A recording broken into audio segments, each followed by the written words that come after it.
সেটা হচ্ছে যে মাননীয় মুখ্যমন্ত্রী আমাদের ভারত সেবাশ্রম সংঘ, রামকৃষ্ণ মিশন এবং ইসকন সম্পর্কে যে এবং স্বামীজি ভারত সেবাশ্রম সংঘের সন্ন্যাসী কার্তিক মহারাজ সম্পর্কে যে কুরুচিকর মন্তব্য করেছেন তার প্রতিবাদে আজকের এই ভিক্ষা ও প্রতিবাদ সভা।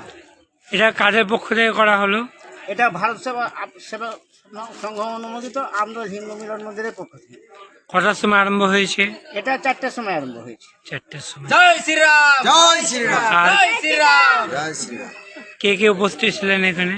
এখানে আমাদের উপস্থিত ছিলেন সংঘের বিভিন্ন কর্মকর্তারা এসেছিলেন জেলা থেকে, এবং আমাদের গ্রামের প্রধান শিক্ষক মাননীয় কুমারীশ মুজকুরি মহাশয়। আপনার নাম?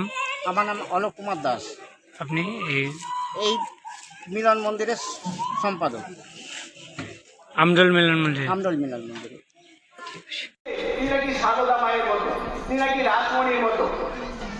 এই কত বড় লজ্জা যে মা সারদা রামকৃষ্ণ মারা যাওয়ার পর রামকৃষ্ণ মিশনকে ধরে রেখেছিল। রামকৃষ্ণ পরমহংসদেবের শিষ্য স্বামী বিবেকানন্দ যে রামকৃষ্ণ মিশন তো ভারতবর্ষে নয়, সারা বিশ্বে রামকৃষ্ণ মিশন প্রতিষ্ঠা করেছে। তাদের কাজ কি?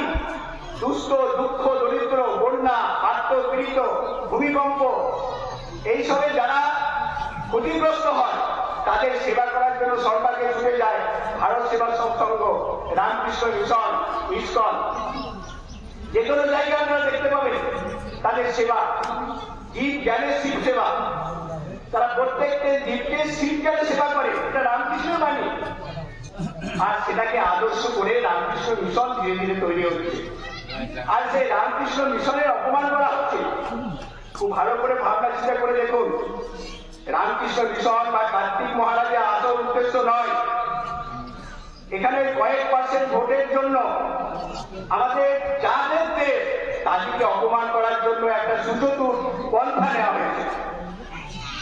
যেহেতু হিন্দুরা একত্রিত নয়, সংঘবদ্ধ নয়, হিন্দুরা প্রতিবাদ করতে জানে না, প্রতিরোধ করতে জানে না, এর সুযোগ পেয়ে গেছে।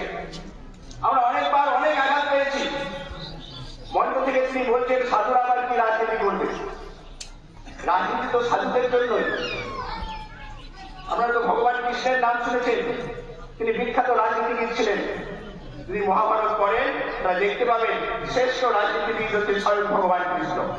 রামচন্দ্র রাজনীতিবিদ, দুর্গা তিনি অসুরকে বধ করেছেন, কৃষ্ণ